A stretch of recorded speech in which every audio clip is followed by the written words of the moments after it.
Bismillahirrahmanirrahim. Assalamualaikum warahmatullahi wabarakatuh.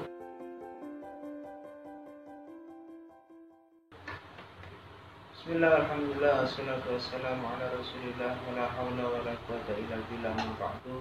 Pertama adalah hadis dari segi kuantitas, itu yang dinilai dari jumlah atau sedikit banyaknya perawi. Ada dua macam.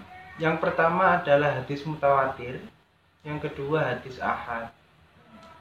Hadis mutawatir adalah hadis yang diriwayatkan oleh banyak perawi. Tuliskan ada 3 syarat untuk menjadi hadis mutawatir. Yang pertama, diriwayatkan oleh banyak orang.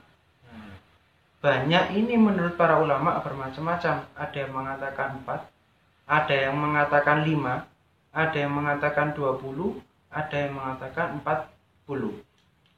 Syarat yang kedua, jumlah perawi harus mencapai jumlah yang sekiranya tidak mungkin mereka itu sepakat untuk berbohong. Contohnya, satu kelas itu jumlahnya 36 anak.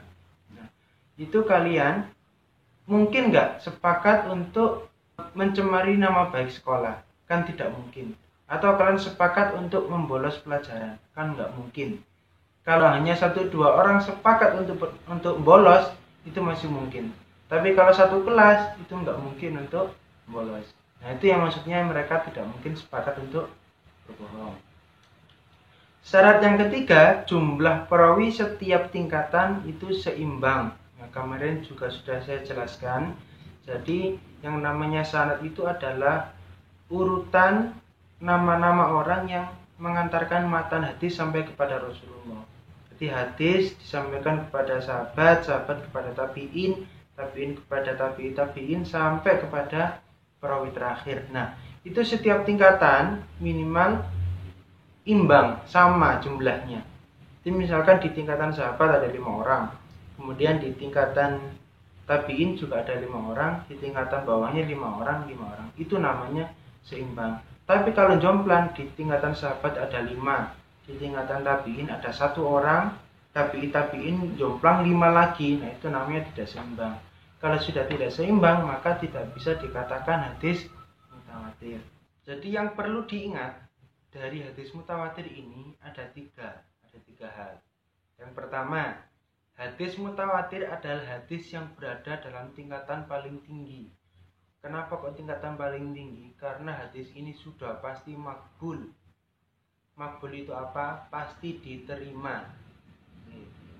Catatan kedua, tidak diperlukan analisis lebih lanjut terhadap hadis tersebut. Nah, berbeda dengan hadis ahad, kalau hadis mutawatir itu tidak perlu diteliti apakah perawinya itu dobit, kuat hafalannya, apakah perawinya itu bersambung, tidak perlu. Tapi begitu ada hadis dinyatakan hadis mutawatir, langsung diterima, tidak perlu dianalisis lagi.